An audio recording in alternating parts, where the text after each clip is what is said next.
Assalamualaikum students, I am Umra Hamid from Desert Rose Psychics and hope you all are fine and doing very good. We have started a chapter regarding hydrocarbons. We are already done with the basic hydrocarbons definition and then its branches and divisions. Today we will discuss alkanes. So let's start our lecture of today, that is basically alkanes. Its definition, examples, explanation and nomenclature. Okay students, so starting with the definition, we know that hydrocarbons are made up of hydrogen and carbons. Okay, so alkanes are that simplest kind of organic compounds that consist of single bonded carbon and hydrogens together. We know that carbons have a valency of 4 and hydrogen has a valency of 1. यानी इसका मतलब ये है in simple terms कि carbon जो है वो 4 bonds बना सकता है, हाइड्रोजन के पास ये कैपेसिटी है कि वो एक ही बॉन्ड बना सकता है. तो उस केस में यानी आपके पास कार्बन और हाइड्रोजन जब मिलेंगे तो आप और वो सिंगल बॉन्ड के साथ ज्वाइन हुए हों, यानी उनके दरम्यान में जो कोवेलेंट बॉन्ड बने that will be a single bond. तो उस केस में आपके पास बनने वाला जो कंपाउंड है that is called alkane. Alkanes का जो जनरल फार्मूला है दैट इज़ CnH2n+2. आपके पास जो अल्केन्स हैं they are divided into 3 forms या 3 डिविजन्स. पहले आपके पास होते हैं चेन अल्केन्स यानी जो स्ट्रेट चेन अल्केन्स होते हैं. फिर उसके बाद जो दूसरे अल्केन्स हैं they are branch alkanes and the third one are cyclo alkanes. ठीक हो गया. साथ हमने उनकी डायग्राम्स बना दी ताकि आपके लिए थोड़ा सा आसान हो जाए. आप स्ट्रेट चेन में देखेंगे आप स्ट्रेट चेन्स बनी हुई है, ब्रांच में जो है वो ऊपर और भी ग्रुप्स अटैच्ड हुए हैं, और जो आपके पास साइक्लो अल्केन्स हैं वो रिंग स्ट्रक्चर्स बनाएंगे, but they still have single bond between carbon and hydrogen. अब हम थोड़ी सी इसकी एक्सप्लेनेशन कर लेते हैं कि अल्केन्स जो हैं they are compounds that carbon and hydrogen atoms with single covalent bond. They are also known as saturated compounds. Now they comprises of a homologous series for having molecular formula that is CnH2n+2. It means that these molecules increase by a number CH2. जो आप एक CH2 bond जो है वो एक पूरा का पूरा CH2 ग्रुप जो है वो 1 बाय 1 एडअप कराते जाएंगे तो आपके पास एक नया मॉलिक्यूल बनता जाएगा. जैसे आपके पास मीथेन है, मीथेन के साथ आपने एक और CH3 ऐड कर दिया, so that is ethane. Ethane के बाद आपने 2 इथेन के मॉलिक्यूल के दरमियान में अब CH2 अगर ऐड कर दिया तो दैट विल बी प्रोपेन.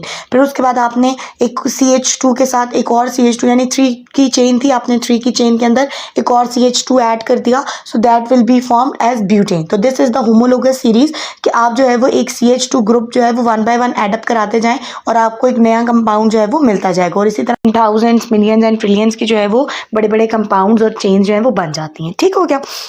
अच्छा जी, अब जो अल्काइन्स हैं they are the very simplest family of the hydrocarbons, क्योंकि इनमें जो है वो सिंपली कार्बन और हाइड्रोजन ही अटैच होते हैं और एक सिंगल बॉन्ड है, स्ट्रॉन्ग बॉन्ड है, सिग्मा बॉन्ड जो है वो इन दोनों के दरमियान में बना हुआ होता है. अच्छा, अब जो इसमें इंपॉर्टेंट चीज़ है वो ये है कि इफ़ इट इज़ पॉसिबल कि आप जो है वो उसके अंदर से एक हाइड्रोजन रिमूव करा दें. ठीक है, तो whenever you take out a single hydrogen atom from the carbon so it forms there is a deficiency. मतलब यहाँ पे आपने एक हाइड्रोजन निकाली तो कार्बन की वैलेंसी में अब ऑब्वियसली वहाँ पे डेफिशिएंट हो गया कार्बन, तो वो जो पूरा का पूरा ग्रुप है उस ग्रुप को कहते हैं अल्काइल ग्रुप और उसको हम रिप्रेजेंट करते हैं R के साथ. और वो ग्रुप जो है ऑब्वियसली फिर आज जब रिएक्शंस करते हैं तो as a functional group alkyl पूरा जो ग्रुप है वो हम एडअप करा देते हैं. मतलब बहुत बड़ी चेन है तो उसकी जगह आप सिर्फ R ग्रुप लिख देते हैं कि ये रिएक्शन जो है वो किसी भी अल्काइल के साथ आप करवा सकते हैं. ठीक है. अब आगे हम एल्केन्स के कुछ एग्जाम्पल देखते हैं. जैसे फॉर एग्जाम्पल अल्केन जो सिंपलेस्ट अल्केन है दैट इज़ मीथेन. ठीक है, और उसका जो मॉलिक्यूलर फार्मूला है वो आपके पास नीचे है CH4 होता है. ठीक है, उसका स्ट्रक्चर बना दिया और ये बहुत ज़्यादा सिंपलेस्ट कंपाउंड है. एक कार्बन क्योंकि 4 हाइड्रोजन्स के साथ 4 वैलेंसीज देता है ना, तो वो 4 हाइड्रोजन्स के साथ मिलकर तो एक स्ट्रक्चर बना लेगा.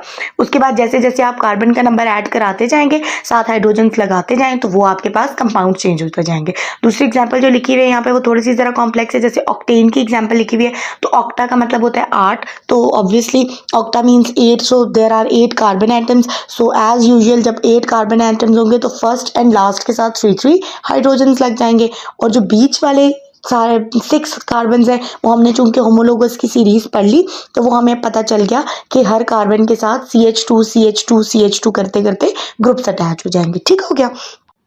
अच्छा जी, अब ये हो गई एग्जाम्पल। अब हम कर लेते हैं इसका थोड़ा बेसिक सा नॉमेनक्लेचर, जो कि इंटरनेशनल, ऑब्वियसली इंटरनेशनल यूनिट्स के हिसाब से जो इसका है एक नेमिंग सिस्टम दिया हुआ है, आईयूपैक नेमिंग सिस्टम, उसके अकॉर्डिंग हम जो है वो कुछ रूल्स डिस्कस कर लेते हैं, how we name the molecule. अच्छा जी, अब जो पहला रूल है वो ये है कि हमने सबसे पहले लॉन्गेस्ट पॉसिबल चेन को सिलेक्ट कर लेना है, ठीक है। मतलब अगर हम देख रहे हैं कि हमारे पास ब्रांचेज हैं या वट एवर, तो हमने उसमें ये देख लेना है कि हमने पहले सबसे पहले ये चीज़ सिलेक्ट करनी है कि हमारे पास जो कार्बन्स की चेन है वो सबसे बड़ी हो, लॉन्गेस्ट पॉसिबल चेन हो। फिर उसके बाद हमने ये देखना है कि हम उनके नाम जो हैं वो ग्रीक वर्ड्स में देंगे, जैसे हम कहेंगे हेप्टा, ऑक्टा, और जैसे ब्यूटेन, ठीक है, ब्यूट में चले जाएंगे, तो ये नाम हमने उनके देने हैं। फिर उसके बाद पेंटा जो हम कहते हैं पेंटा, तो ये नाम देने हैं। फिर उसके बाद for alkanes suffix ane is use, ठीक है। तो अब आपने हेप्ट लगा दिया, साथ एन लगा दें, ऑक्ट लगा दिया, एन लगा दी, ऑक्टेन। आपने फॉर एग्जांपल डेक्सा लगाना है ना, तो डेक्स एन, तो वो डेक्सेन बन जाएगा, ठीक हो गया। उसके बाद फिर आपके पास जो थर्ड पॉइंट है वो ये है कि जब भी आप कोई सब्स्टिट्यूएंट लगाएंगे, यानी इसके साथ कोई भी फंक्शनल ग्रुप अटैच है, तो आपने ये देखना है कि फंक्शनल ग्रुप को सबसे छोटा लोअर नंबर आपने असाइन करना है। और दूसरी बात ये है कि आपने अगर सब्स्टिट्यूएंट जो है वो जिस पोजीशन पे अटैच है आपने वो भी लिखना है, ठीक है। और लेकिन जब नेम आप कर रहे होंगे तो वो अल्फ़ाबेटिकली आप नेम करेंगे। आप ये नहीं देखेंगे कि आपने जो है वो टर्शरी किसी स्ट्रक्चर, अगर कोई जो ग्रुप अटैच है वो टर्शरी पोजीशन पे अटैच है या वो जो है वो सेकेंडरी पोजीशन पे अटैच है, तो आपने उसको प्रेफरेंस नहीं देनी, बल्कि आपने प्रेफर किस चीज़ को करना है, आपने प्रेफर इस चीज़ को करना है कि आपके पास नेम जो है वो पहले मीथेन आ रहा है और इथेन आ रहा है, तो आपने पहले अल्फ़ाबेटिकली इथेन आता है तो आप लिखेंगे इथेन ब्यूटेन, इस तरह करके इथेन मीथेन, ठीक है। तो आपने अल्फ़ाबेटिकली सब्स्टिट्यूएंट्स को लिखते हैं। अच्छा जी, अब ये आपके पास नीचे देखें एग्जांपल लिखी हुई है 3 इथाइल हेक्सेन। तो हेक्सेन की देखें चेन, उन्होंने 6 कार्बन्स को सिलेक्ट किया। फिर उसके बाद थर्ड कार्बन के ऊपर क्या चीज़, एक इथाइल के वो ऑब्वियसली ग्रुप अटैच है, फंक्शनल ग्रुप अटैच है, तो आपने उसका नाम लिख लिया और फिर उसके बाद आपने पूरी चेन का नाम लिख लिया, ठीक हो क्या। अच्छा जी, अब जैसे दूसरी एग्जांपल है तो उसमें देखें आपके पास लिखा हुआ है 2,3 डाइमिथाइल पेंटेन।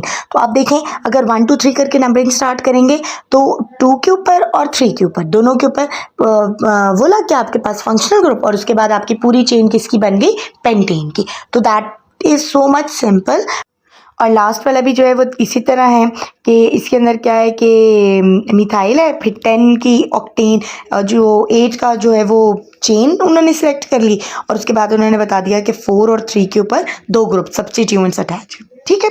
और उन्होंने इसमें बजाय कार्बन कार्बन कार्बन लिखने के वो सिर्फ एक स्ट्रक्चर जो है वो रिंग वो बनाकर आपको स्ट्रेट चेन का एक स्ट्रक्चर बनाकर दिखा दिया, ठीक हो गया। अच्छा जी, अब क्या है कि यहाँ पर हम आज के लेक्चर को एंड कर देते हैं। उम्मीद है कि आपको समझ आ गई होगी, और अगर आपको नहीं समझ आई तो आप जो है वो मुझसे जो भी चीज़ आपको जो क्यूरीज हों वो आप पूछ सकते हैं। इसके बाद हमने जो है वो प्रिपरेशंस एंड ऑब्वियसली रिएक्शंस करने हैं, वो हम अलग अलग से, क्योंकि बहुत ज़्यादा रिएक्शंस हैं, बहुत ज़्यादा प्रिपरेशंस हैं, तो वो हम अलग अलग से वीडियोज़ बनाकर कर लेंगे। और थैंक यू सो मच, दुआओं में याद रखें। Thank you so much for watching the video. Please like the video, subscribe the channel, and obviously stay with us so you can get more informative content. Allah Hafiz.